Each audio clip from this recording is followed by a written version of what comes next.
friends, welcome to Vijaya Creation. Vijaya Creation la enna paaka poringenu pathina oru பச்சை மிளகாவுல ஒரு பாஜி மிர்ச்சிகா பாஜி அப்படினு சொல்வாங்க. So அந்த பாஜி தான் பார்க்க போறோம். எப்படி பண்ணலாம் பார்க்கலாம். வாங்க வீடியோக்குள்ள போலாம்.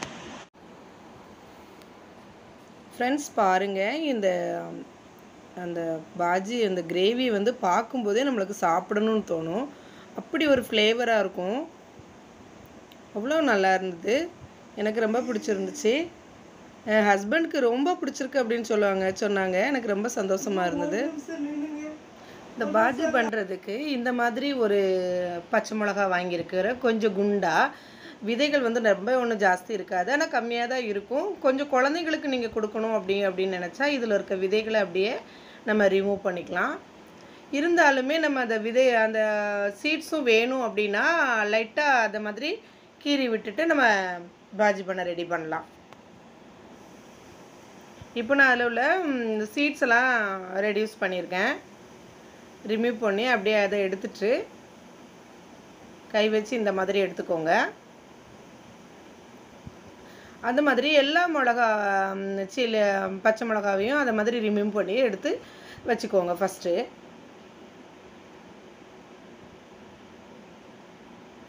இந்த மாதிரி கொஞ்சம் நீளமாக வரும். அந்த பச்சை மிளகாவும் ரொம்ப நல்லா இருக்கும். இப்போ அதுக்கு தேவையான மசாலா எடுத்து வச்சுருக்கேன் பாருங்கள். ஒரு கிண்ண அளவு வேர்க்கடலை, அதுக்கு தகுந்த மாதிரி வெள்ளை எள்ளு எடுத்து வச்சுருக்கிறேன். ஒரு 2 ஸ்பூன் வந்துட்டு முழு கொத்தமல்லி, அப்புறம் சீரகம், அப்புறம் காஞ்ச வத்தல். இதை வந்து ஃப்ரை பண்ணுறதுக்காக ஒரு பேன் எடுத்து அதை நல்லா ஹீட் பண்ணிவிட்டு அந்த வேர்க்கடலையை லைட்டாக ஹீட் பண்ணிவிட்டு அதுக்கப்புறம் ஒரு 1/2 ஸ்பூன் எண்ணெய் அது மேலே விட்டுக்கோங்க. விட்டுட்டு அப்படியே நல்லா அழகாக சிம்மில் வச்சு அதை நல்லா ஃப்ரை பண்ணி எடுத்துக்கோங்க. ஃப்ரை பண்ணும்போது அந்த டக்குன்னு கருகாத மாதிரி பார்த்துக்கோங்க. இந்த மாதிரி ப்ரௌனாக அப்படியே ஒரு மைல்டாக ஒரு மணமாக வரும்போது அதை சிம்மில் வச்சுட்டு திரும்ப நம்ம வெள்ளையில் அது கூட சேர்த்துக்கலாம். இப்போ வந்து நான் ஒரு வாட்டி அளவு எடுத்துருக்கிறேன் வேர்க்கடலை. அதில் 3/4 வாட்டி வந்து நான் வந்து வெள்ளையில் எடுத்துக்கிறேன். எள்ளோட ஃப்ளேவர் ரொம்ப பிடிக்கும் அப்படின்னா நீங்கள் சேம் எடுத்துக்கலாம். வேர்க்கடலை எவ்வளவோ வெள்ளையில் அவ்வளோ சேர்த்துக்கலாம். ஆனால் கம்மியாக போட்டால் போதும் அப்படின்னா ஒரு 3 ஸ்பூன் வெள்ளையில் எடுத்துக்கோங்க. இப்போ ஒரு 2 ஸ்பூன் அளவு வந்து முழு மல்லி எடுத்துருக்கிறேன். இப்போ 1 ஸ்பூன் நல்ல டேபிள் ஸ்பூன் அளவு 1 ஸ்பூன் வந்து நம்ம நார்மல் சீரகம் எடுத்து அதையும் அதிலே போட்டு கொஞ்சம் நல்லா மைல்டாக ஃப்ரை பண்ணிக்கோங்க. அடுப்பை கூட்டியே வைக்கக்கூடாது, அப்படியே சிம்மில் வச்சுருக்கணும். அந்த வெள்ளை எள்ளோட கலரும் மாறக்கூடாது, ஃப்ளேவரும் மாறக்கூடாது. இப்போ வந்து நான் காஞ்ச வத்தல் வந்து நிறைய எடுத்துருக்கிறேன். இது நல்லா சில்லியாக தான் இருக்கும். அது நம்ம டேஸ்ட்டுக்கு தகுந்த மாதிரி நீங்கள் சேர்த்துக்கோங்க. இப்போ வேர்க்கடலையும் எள்ளும் நம்ம நிறைய போடும்போது இது வந்து காரம் ஜாஸ்தியாக இருந்தால் தான் அந்த செரிமானமும் நல்லாயிருக்கும், டேஸ்ட்டும் நல்லாயிருக்கும். இப்போ நான் கலருக்காக அதில் வந்து காஷ்மீர் வத்தல் ஒரு 2 போட்டிருக்கிறேன். நல்ல ஃப்ரை ஆகிட்டு இப்போ நல்லா அதை எடுத்து அழகாக எடுத்து ஒரு நல்ல பெரிய பிளேட்டில் விரித்து வச்சுக்கோங்க. இது வந்து நல்ல கூலான பிறகு தான் நம்ம பேஸ்ட் பண்ணணும். அது அப்படியே ஆறிக்கிட்டு இருக்கட்டும். இப்போ நம்ம வந்துட்டு இப்போ மிளகாவை வந்து ஃப்ரை பண்ணி எடுக்கிறதுக்காக நல்ல ஒரு இரும்பு தோசைக்கல் எடுத்துட்டு அதை நல்லா ஹீட் பண்ணி 1 ஸ்பூன் ஆயில் விட்டு இந்த மிளகாவை எடுத்து அது மேலே கீறி வச்சுருக்கிற மிளகா எடுத்து அதை நல்லா பெரட்டி எடுத்துக்கோங்க. அந்த தோலோடு வந்து ஸ்ட்ராங் தன்மை வந்து லைட்டாக ஃப்ரை பண்ண வரணும், அவ்வளோதான். ரொம்ப ஃப்ரை ஆகி இதிலே வெந்துட வேண்டாம், பாதி அளவு வெந்தால் போதும். இந்த மாதிரி ஃப்ரை பண்ணி 1 by 1 அதை நல்லா அடுப்பை கூட்டி வச்சு நம்ம ஃப்ரை பண்ணி எடுத்துக்கலாம். தேவைப்பட்டால் அது மேலே 1 ஸ்பூன் ஆயில் விட்டுக்கோங்க. ஆயில் ஃப்ரை பண்ணிவிட்டு நம்ம உள்ளே போடும்போது தான் அந்த பச்சை மிளகாவோட ஃப்ளேவர் வந்து நல்லா சூப்பராக கிடைக்கும் அந்த கிரேவியில். ஸோ அதுக்காக தான் இதை நல்லா ஃப்ரை பண்ணி எடுத்துக்கிறோம். இதை விட ஒரு குண்டாக கொஞ்சம் நீளமாக வரும் ஒரு பச்சை மிளகா, அதையும் நம்ம பண்ணிக்கலாம். பஜ்ஜி மிளகான்னு ஒன்று விற்பாங்க, அதையும் நம்ம இதே மாதிரியே செஞ்சுக்கலாம். இங்கே வந்து பாம்பேயில் வந்து நல்ல பச்சை மிளகா நிறைய வெரைட்டி கிடைக்கும்.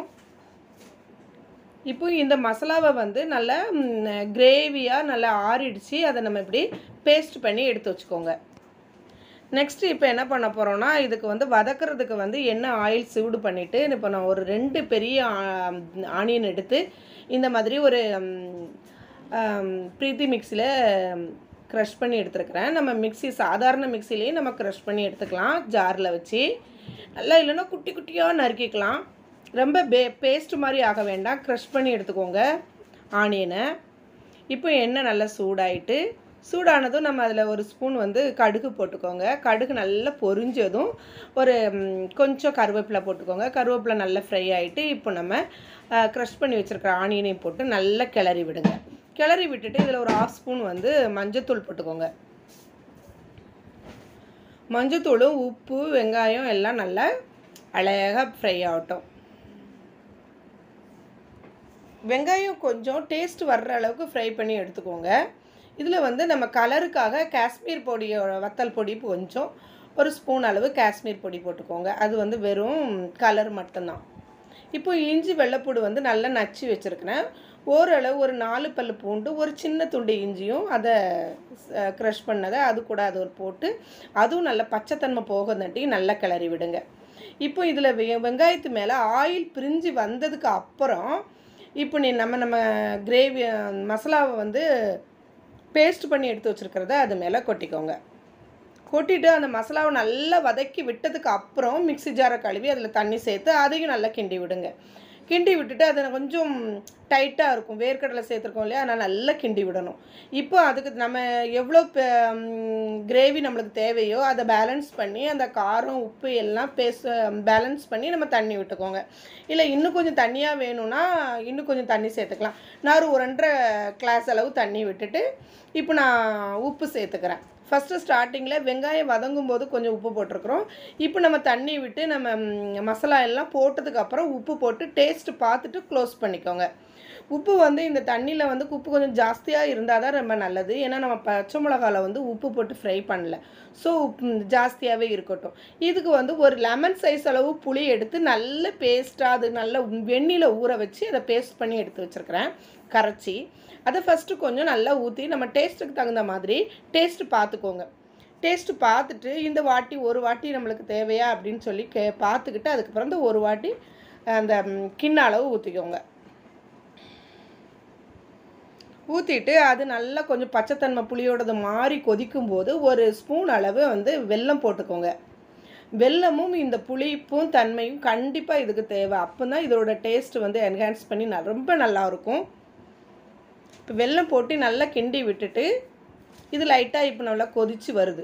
கொதித்து கொஞ்சம் கட்டித்தன்மை ரொம்ப கட்டித்தன்மை வரதுக்கு முன்னாடியே நம்ம ஃப்ரை பண்ணி வச்சுருக்க பச்சை மிளகா அது கூட சேர்த்துக்கோங்க. 1 பை 1 சேர்க்கும் போதே நல்லா கொதித்தன்மை வரும். இப்போ நல்லா கொதிக்க விடணும். இதை தண்ணி நம்ம லிக்விட் எவ்வளோ பேலன்ஸ் வேணுமோ, கிரேவியாக வேணுமா கட்டியாக வேணுமா அப்படின்றது வந்து நம்ம எப்படி தேவையோ அந்த மாதிரி தண்ணி சேர்த்துக்கோங்க. இப்போ எனக்கு வந்து கொஞ்சம் ரொட்டிக்கு சாப்பிட்ற மாதிரி பேஸ்ட்டாக தான் வேணும். அதனால் நல்லா மூடி வச்சு கொதிக்க விடுற போகிறேன். இப்போ 5 மினிட்ஸ் கொதித்ததுக்கு அப்புறம் அது வந்து இப்படி எண்ணெய் பிரிஞ்சு வரும்.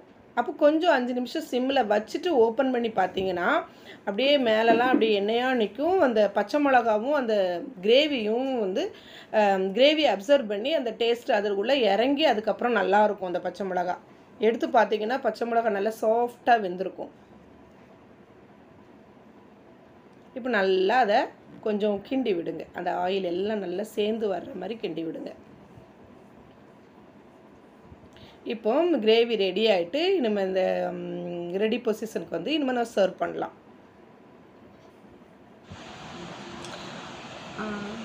இது வரைக்கும் சப்போர்ட் பண்ண எல்லாருக்கும் ரொம்ப நன்றி. இந்த வீடியோ பிடிச்சிருந்தா கண்டிப்பாக லைக் பண்ணுங்கள், ஷேர் பண்ணுங்கள். இந்த மிளகா